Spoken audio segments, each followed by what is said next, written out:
Kisah Para Rasul 20. Dari Makedonia ke Troas.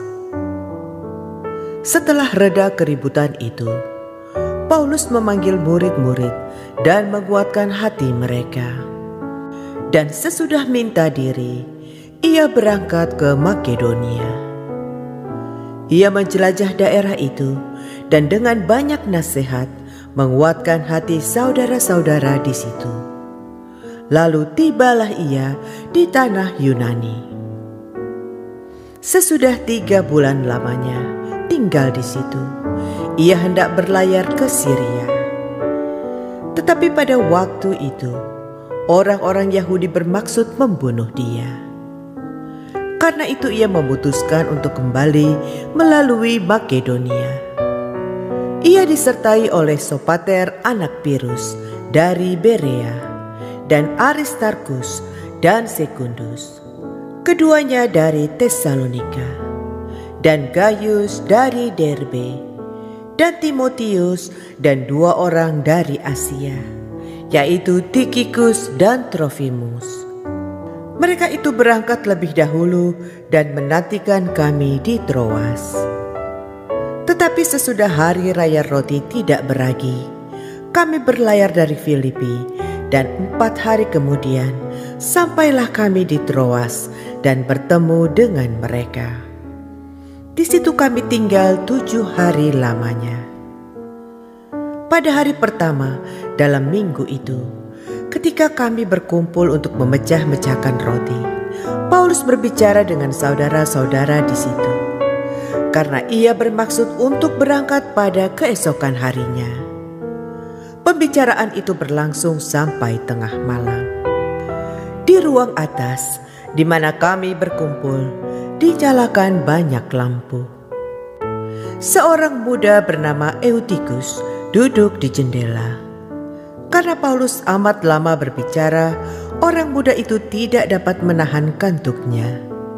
Akhirnya ia tertidur lelap dan jatuh dari tingkat ketiga ke bawah.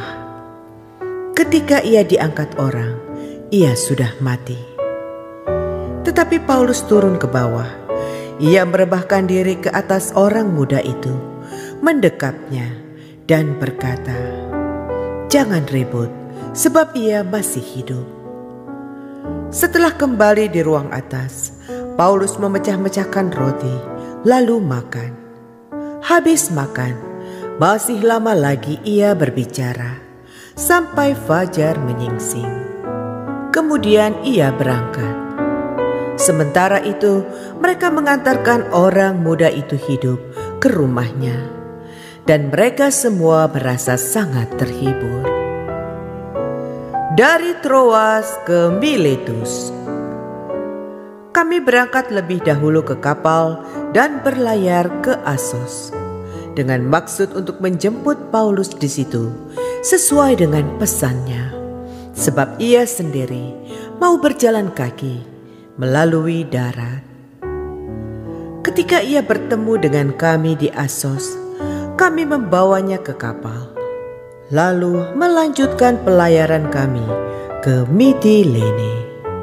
Dari situ kami terus berlayar, dan pada keesokan harinya kami berhadapan dengan Pulau Kios. Pada hari berikutnya kami menuju Samos, dan sehari kemudian tibalah kami di Miletus. Paulus telah memutuskan untuk tidak singgah di Efesus, supaya jangan habis waktunya di Asia. Sebab ia buru-buru, agar jika mungkin ia telah berada di Yerusalem pada hari raya Pentakosta. Perpisahan Paulus dengan para penatua jemaat Efesus. Karena itu ia menyuruh seorang dari Miletus ke Efesus dengan pesan supaya para penatua jemaat datang ke Miletus. Sesudah mereka datang, berkatalah ia kepada mereka, "Kamu tahu bagaimana aku hidup di antara kamu sejak hari pertama aku tiba di Asia ini. Dengan segala rendah hati aku melayani Tuhan.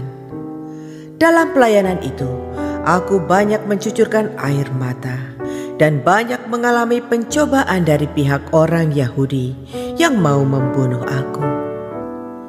Sungguh pun demikian, aku tidak pernah melalaikan apa yang berguna bagi kamu. Semua ku beritakan dan ku ajarkan kepada kamu, baik di muka umum maupun dalam perkumpulan-perkumpulan di rumah kamu. Aku senantiasa bersaksi kepada orang-orang Yahudi dan orang-orang Yunani, supaya mereka bertobat kepada Allah dan percaya kepada Tuhan kita, Yesus Kristus. Tetapi sekarang sebagai tawanan roh, aku pergi ke Yerusalem, dan aku tidak tahu apa yang akan terjadi atas diriku di situ, selain daripada yang dinyatakan Roh Kudus dari kota ke kota kepadaku, bahwa penjara dan sengsara menunggu aku. Tetapi aku tidak menghiraukan nyawaku sedikit pun, asal saja aku dapat mencapai garis akhir dan menyelesaikan pelayanan yang ditugaskan oleh Tuhan Yesus kepadaku untuk memberi kesaksian tentang Injil kasih karunia Allah. Dan sekarang aku tahu bahwa kamu tidak akan melihat mukaku lagi, kamu sekalian yang telah kukunjungi untuk memberitakan kerajaan Allah. Sebab itu pada hari ini aku bersaksi kepadamu bahwa aku bersih, tidak bersalah terhadap siapapun yang akan binasa. Sebab aku tidak lalai memberitakan seluruh maksud Allah kepadamu. Karena itu, jagalah dirimu dan jagalah seluruh kawanan, karena kamulah yang ditetapkan Roh Kudus menjadi pendidik untuk menggembalakan jemaat Allah yang diperolehnya dengan darah anaknya sendiri. Aku tahu bahwa sesudah aku pergi, serigala-serigala yang ganas akan masuk ke tengah-tengah kamu dan tidak akan menyayangkan kawanan itu. Bahkan dari antara kamu sendiri akan muncul beberapa orang yang dengan ajaran palsu, mereka berusaha menarik murid-murid dari jalan yang benar dan supaya mengikut mereka. Sebab itu, berjaga-jagalah dan ingatlah bahwa aku 3 tahun lamanya, siang malam dengan tiada berhenti-hentinya menasihati kamu masing-masing dengan mencucurkan air mata. Dan sekarang aku menyerahkan kamu kepada Tuhan dan kepada firman kasih karunia-Nya yang berkuasa membangun kamu dan menganugerahkan kepada kamu bagian yang ditentukan bagi semua orang yang telah dikuduskannya. Perak atau emas atau pakaian tidak pernah aku ingini dari siapapun juga. Kamu sendiri tahu bahwa dengan tanganku sendiri aku telah bekerja untuk memenuhi keperluanku dan keperluan kawan-kawan seperjalananku. Dalam segala sesuatu telah kuberikan contoh kepada kamu bahwa dengan bekerja demikian kita harus membantu orang-orang yang lemah dan harus mengingat perkataan Tuhan Yesus, sebab Ia sendiri telah mengatakan, adalah lebih berbahagia memberi daripada menerima. Sesudah mengucapkan kata-kata itu, Paulus berlutut dan berdoa bersama-sama dengan mereka semua. Maka menangislah mereka semua terseduh-seduh, dan sambil memeluk Paulus, mereka berulang-ulang mencium dia. Mereka sangat berduka cita, terlebih-lebih karena ia katakan bahwa mereka tidak akan melihat mukanya lagi. Lalu mereka mengantar dia ke kapal.